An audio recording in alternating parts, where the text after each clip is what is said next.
വാവ്, ഈ ആരിഫ് ഹുസൈൻ ഒരു സംഭവം തന്നെയാണ് കേട്ടോ. ഇറാൻ സുപ്രീം ലീഡർ അൽ ഖമീനി കൊല്ലപ്പെട്ടപ്പോൾ സുനിത ദേവദാസ് യൂട്യൂബിൽ ഒരു വീഡിയോ ഇട്ടിട്ടുണ്ടായിരുന്നു. എനിക്കിഷ്ടമാണ് ഈ ധീര പോരാളിയെ തലകൊനിക്കാത്ത മടക്കം. ആ ഒരു ക്യാപ്ഷനോട് കൂടിയിട്ടുള്ള ഒരു വീഡിയോ ചെയ്തിട്ടുണ്ടായിരുന്നു. അത് ഈ ആരിഫ് ഹുസൈൻ എന്ന് പറയുന്ന വ്യക്തിക്ക് ഇഷ്ടപ്പെട്ടില്ല. അപ്പൊ ഈ ആരിഫ് ഹുസൈൻ എന്ന് പറയുന്ന വ്യക്തി സുനിത ദേവദാസിന് എതിരെ ഒരു വീഡിയോ ചെയ്തിട്ടുണ്ട്. അതിനുശേഷം അൻസാരി സുഹരി ഉസ്താദ് ഒരു വീഡിയോ ചെയ്തിട്ടുണ്ട് സുനിത ദേവദാസിന്റെ വീഡിയോയെ കുറിച്ചിട്ട്. സുനിത ദേവദാസെ അദ്ദേഹം സുഖമില്ലാത്ത ഒരാളാണ്, വെറുതെ വിട്ടള എന്ന് പറഞ്ഞിട്ട് ഈ ആരിഫ് ഹുസൈനെ കീറി മുറിക്കണം അതിനകത്ത് ചെയ്യുന്നത്. അപ്പൊ നമുക്ക് ആ വീഡിയോ ജസ്റ്റ് ഒന്ന് കണ്ടു നോക്കാം. കേരളത്തിലെ സംഖ്യകൾക്കും സംഖ്യകളെന്ന് തുറന്നു സമ്മതിക്കാൻ നാണമുള്ള ചില എക്സ് മുസ്ലിങ്ങൾക്കും എസൻസുകാർക്കും മനസ്സിലാകാത്തൊരു കാര്യമുണ്ട്. പലസ്തീനോടും ഇറാനോടുമുള്ള മലയാളി മനസ്സിന്റെ അടുപ്പം അത് മതപരമല്ല, അത് സാമ്രാജ്യത്വ വിരുദ്ധ ബോധമാണ്. ബ്രിട്ടീഷ് സാമ്രാജ്യത്വത്തിനെതിരെ പോരാടിയ കോൺഗ്രസും അതിന്റെ ആഗോള മാനങ്ങൾ കണ്ട് ഫാസിസ്റ്റ് സാമ്രാജ്യത്വ പ്രവണതകൾക്കെതിരെ പൊരുതിയ കമ്മ്യൂണിസ്റ്റ് പ്രസ്ഥാനങ്ങളുമാണ് നമ്മുടെ നാടിനൊരു സാമ്രാജ്യത്വ വിരുദ്ധ മനസ്സ് നൽകിയത്. അത് മനസ്സിലാവണമെങ്കിൽ മനുഷ്യനാകണം, സംഖ്യയായ പറ്റില്ല. ആരിഫ് ഹുസൈൻ ആയാലും പറ്റില്ല. സ്ത്രീകളുടെ ലിബറേഷൻ എന്ന ഒറ്റ വിഷയത്തെ മാത്രം മുൻനിർത്തി ലോകത്ത് നടക്കുന്ന എല്ലാത്തിനെയും അതിന്റെ ആലയിൽ കെട്ടി അനലൈസ് ചെയ്താലും ശരിയാവില്ല. പ്രിയപ്പെട്ടവരെ, നിങ്ങളിങ്ങനെ വീഡിയോ മുഴുവനായിട്ട് ഇങ്ങനെ കുത്തിയിരുന്ന് കാണുന്നവരും അല്ല ചിലരെങ്കിലും എന്ന് എനിക്കറിയാം. അതുകൊണ്ട് ഞാൻ കാര്യം പറയുകയാണെ, സ്കിപ്പ് ചെയ്യുന്നവർ ഏകദേശം ഒരു പകുതി തൊട്ട് ഞാൻ മുഹമ്മദ് മൊസാദക്കിനെ കുറിച്ച് സംസാരിക്കുന്ന ഒരു ഭാഗമുണ്ട്. പിന്നെ അമേരിക്ക ഇവിടെ സ്ത്രീകൾക്ക് സ്വാതന്ത്ര്യം നേടിക്കൊടുക്കുന്ന ഒരു ആഗോള പദ്ധതി ഉണ്ട്, അതിനെക്കുറിച്ച്. പിന്നെ സ്ത്രീകളുടെ ലിബറേഷൻ മുൻനിർത്തി എന്തുകൊണ്ട് ഇറാൻ വിഷയത്തെ വിലയിരുത്താൻ പറ്റില്ല എന്ന് അതെങ്കിലും ഒന്ന് കാണണേ. അപ്പൊ തുടങ്ങാം. ഞാൻ ഇനി കുറച്ച് തേറി പറയാൻ പോവുകയാണ്. മനുഷ്യന്മാര് കുറച്ച് സ്കിപ്പ് ചെയ്തോട്ടോ. ഡോഗിന്റെ മോനെ ആരിഫ് ഹുസൈനെ, നിങ്ങൾ മുസ്ലിം സമുദായത്തിൽ ജനിച്ചിട്ടുണ്ടാകാം. അവിടെ നിന്ന് നിങ്ങൾക്ക് വ്യക്തിപരമായി പല ദുരനുഭവങ്ങൾ നേരിട്ടിട്ടുണ്ടാകാം. എന്ന് വെച്ച് ഈ ലോകത്തെ മുഴുവൻ ആളുകളുടെയും മേലേക്ക് ആ വെറുപ്പിന്റെ രാഷ്ട്രീയം വിസർജിക്കുന്നത് എന്ത് നീതിയാണ്? നിങ്ങളുടെ വ്യക്തിപരമായ പ്രശ്നങ്ങൾ നിങ്ങൾ പരിഹരിക്കണം, അത് മറ്റുള്ളവരുടെ മേലോട്ട് എടുക്കരുത്. പറ്റുമെങ്കിൽ നിങ്ങൾ തെറാപ്പിസ്റ്റിനെ കാണും.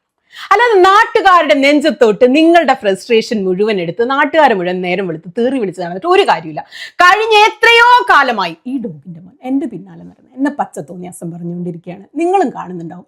വഴിയിൽ കിടന്ന് കുരയ്ക്കുന്ന പട്ടികളെ അവഗണിച്ച് തന്നെയാണ് ശീലം. പക്ഷെ പേപ്പട്ടിയാണെങ്കിൽ നമ്മൾ എന്ത് ചെയ്യും? നമ്മളെ വിടാതെ പിന്തുടർന്നാൽ എന്ത് ചെയ്യും? സെക്ഷലി കളേർഡ് റിമാർക്സ് സ്ത്രീകൾക്കെതിരെ നടത്തുന്നത് ക്രിമിനൽ കുറ്റമാണ്. ഈ ഡോഗ് എന്നെ ദേവദാസി എന്നാണ് വിളിക്കുന്നത്, ദേവദാസി. കൂടെ അവന്റെ കൂടെ കുരയ്ക്കുന്ന ബാക്കി നായ്ക്കളും അത് ആവർത്തിച്ച് തന്നെ റിപ്പീറ്റ് ചെയ്ത് വിളിക്കുകയാണ്. സുനിതയെ ഇപ്പോൾ സോഷ്യൽ മീഡിയയിൽ കാണാനില്ലല്ലോ. സുനിത എവിടെയാ പോകുന്നത്? നിങ്ങൾ പലരും എനിക്ക് മെസ്സേജ് അയക്കാറില്ലേ, ഇമെയിൽ അയക്കാറില്ലേ? ഇതാണ് കാരണം. സോഷ്യൽ മീഡിയ പഴയ പോലെയല്ല, ഭയങ്കര ഹെയ്റ്റ് സ്പീച്ചും അശ്ലീലവും ആക്രമണവും ഒക്കെയാണ്. ഞാൻ ഈ നായിന്റെ മോന്റെ വഴിയിലൊന്നും പോകാറേയില്ല. എന്നാൽ ഈ ഡോഗിന്റെ മോൻ എൻ്റെ പിന്നാലെ നടന്ന് അശ്ലീലം പറഞ്ഞുകൊണ്ടിരിക്കുകയാണ്. ചാൻസ് കിട്ടുമ്പോഴൊക്കെ നിങ്ങൾക്ക് പോയി നോക്കിയാൽ കാണാം. ഇവിടുത്തെ നിയമം ഇങ്ങനെയാണ്. ഇവിടെ സ്ത്രീകളെ ആർക്കും എന്തും പറയാം, ഒരു നിയമ നടപടിയും ഉണ്ടാവില്ല, നിയന്ത്രണങ്ങളില്ല. ഉണ്ടെങ്കിൽ ഇത്രയ്ക്ക് പച്ചയ്ക്ക് സ്ത്രീകളെ അശ്ലീലം പറയുന്നവർക്ക് എന്തെങ്കിലും ഒരു നടപടി ഉണ്ടാവില്ലേ? ഞാൻ ചെയ്ത കുറ്റം എന്താണ്? ഇന്നലെ അയത്തുള്ള അലി ഖമനെ സാമ്രാജ്യത്വ ഭീകരരാൽ കൊല ചെയ്യപ്പെട്ടപ്പോൾ അതിലൊരു വീഡിയോ ചെയ്തു. അതിൽ ഈ ഡോഗിന്റെ മോനെ കുറിച്ച് ഒരു പരാമർശവും ഇല്ല. പക്ഷെ ഖമനയെ രക്തസാക്ഷിയെന്നും സാമ്രാജ്യത്വ വിരുദ്ധ പോരാളിയെന്നും ഞാൻ വിശേഷിപ്പിച്ചു. അത് ഈ ഡോഗിന്റെ മക്കൾക്ക് ഇഷ്ടപ്പെട്ടില്ല. അതിന് ഈ ഡോഗിന്റെ മക്കൾക്ക് എന്നെ വിമർശിക്കാം, ഓക്കെ, അതൊക്കെ ജനാധിപത്യ പരമാണ്. പക്ഷെ ദേവദാസി എന്ന് വിളിക്കുന്നത് എവിടുത്തെ അഭിപ്രായ സ്വാതന്ത്ര്യമാണ്? എന്ത് തരം സ്വതന്ത്ര ചിന്തയാണ് സ്ത്രീകളെ അശ്ലീലം പറയാൻ ഇവരെ പ്രേരിപ്പിക്കുന്നത്, സ്വാതന്ത്ര്യം കൊടുക്കുന്നത്?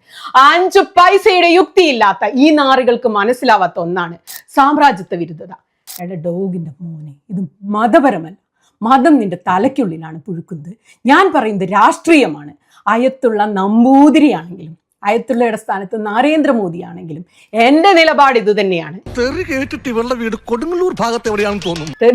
ഇതിന്റെ ഫുൾ വീഡിയോ കാണണമെന്നുണ്ടെങ്കിൽ സുനിത ദേവദാസിന്റെ ചാനലിൽ പോയി കഴിഞ്ഞാൽ മതി, നിങ്ങൾക്ക് ഫുൾ വീഡിയോ കാണാൻ പറ്റും. ഇതിനുശേഷം ആരിഫ് ഹുസൈൻ ചെയ്ത വീഡിയോ ഉണ്ട്. അതാണെന്നുണ്ടെങ്കിൽ ഒരു 39 മിനിറ്റിന്റെ ഒരു ലോങ് കഥാപ്രസംഗമാണ്. അപ്പോൾ അതിന്റെ കുറച്ച് ഫസ്റ്റിലെ 2-3 മിനിറ്റ് നമുക്കൊന്ന് കേട്ടു. അപ്പൊ സുനിത ദേവദാസ് എന്ത് ചെയ്തു എന്ന് പറഞ്ഞു കഴിഞ്ഞാൽ ഒരു പോസ്റ്റ് ഇട്ടു, ഒരു വീഡിയോ ഇട്ടു.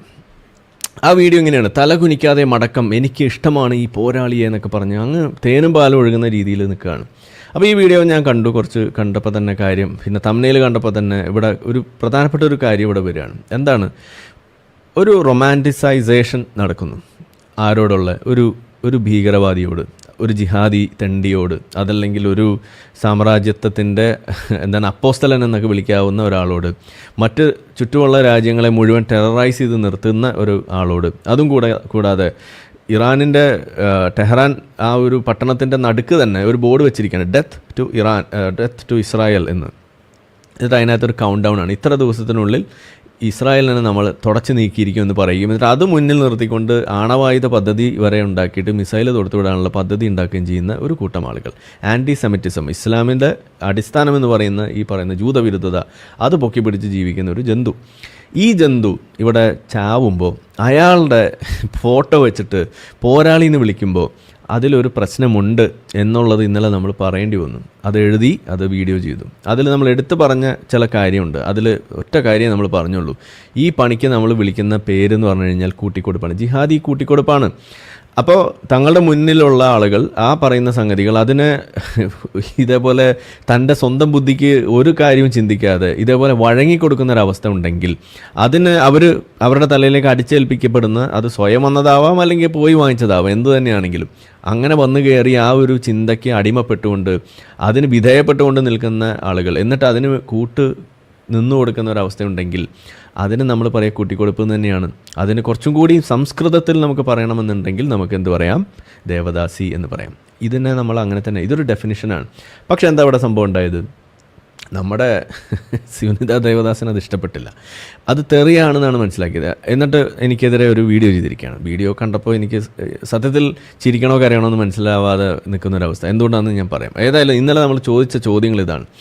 വളരെ വിലപ്പെട്ട കനപ്പെട്ട ചില ചോദ്യങ്ങൾ നമ്മൾ ചോദിച്ചു. ഒന്ന്, മാഡത്തിന് ഈ ഇഷ്ടപ്പെട്ട ജിഹാദി തല്ലിക്കൊന്ന സ്വന്തം ജനതയുടെ എണ്ണം എത്രയാണെന്ന് അറിയുമോ എന്നുള്ളതാണ് ഒന്നാമത്തെ ചോദ്യം.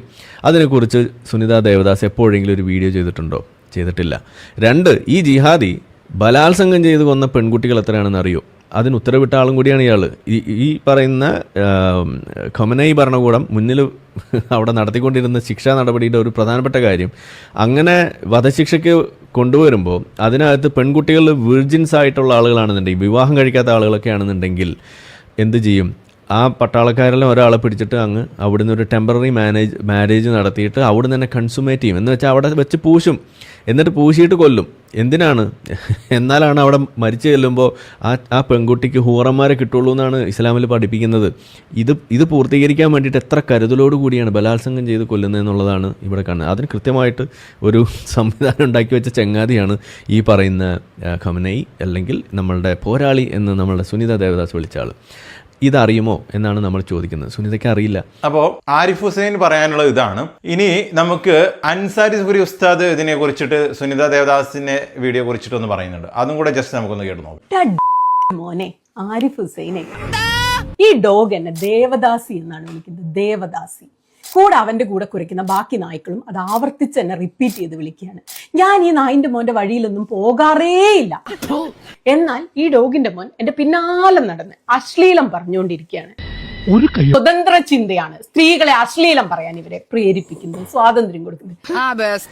ആരോടല്ലേ ഞാനിത് പറയുന്നത്? ദേവദാസ്, പ്രിയപ്പെട്ട സഹോദരി, ആരിഫ് ഹുസൈന്റെ വായിൽ നിന്ന് എന്തെങ്കിലും മനോഹരമായത്, മഹിതമായത്, മഹത്തരമായത് നിങ്ങൾ ഇന്നുവരെ കേട്ടിട്ടുണ്ടോ? സ്വന്തം മാതാവിൻ്റെ മരണാനന്തരം ആ മൃതദേഹത്തിൻ്റെ ചൂട് പോകുന്നതിന് മുമ്പ് സ്വന്തം മാതാവിനെ, 10 മാസം ഗർഭത്തിൽ ചുമന്ന മാതാവിനെ സോഷ്യൽ മീഡിയയിലൂടെ അവഹേളിക്കാൻ യാതൊരുവിധ മനസ്താപവും കാണിക്കാത്ത മനുഷ്യരൂപം കൊണ്ട പിശാചിനെ കുറിച്ചാണ് നിങ്ങൾ ഈ പറയുന്നത്. ഒരു കാര്യം മനസ്സിലാക്കണം, ആരിഫ് ഹുസൈനോ ഈ നടക്കുന്ന ചർച്ചകളോ ഒന്നും മനുഷ്യരെ ബാധിക്കുന്ന പ്രശ്നമല്ല. നമ്മുടെ നാടും നഗരിയൊക്കെ വിട്ട് GCC കടലിലേക്ക് അന്നം തേടിപ്പോയ മനുഷ്യന്മാർ, അവരെക്കുറിച്ച് നമ്മൾ ആരെങ്കിലും ചർച്ച ചെയ്യുന്നുണ്ടോ? അതായത് താൻ താമസിക്കുന്ന ഫ്ലാറ്റിൻ്റെ ജനാല തുറന്നിട്ട് ആകാശത്തിലേക്ക് നോക്കുകയാണ്. മിന്നിത്തിളങ്ങുന്ന താരങ്ങളെ കാണാൻ വേണ്ടിയല്ല, സൂര്യൻ്റെ പ്രോജ്വലിക്കുന്ന പ്രകാശം കാണാൻ വേണ്ടിയല്ല, മരണത്തിൻ്റെ കയ്യിലേറി മിസൈൽ വരുന്നുണ്ടോ നോക്കി നിൽക്കുകയാണ്.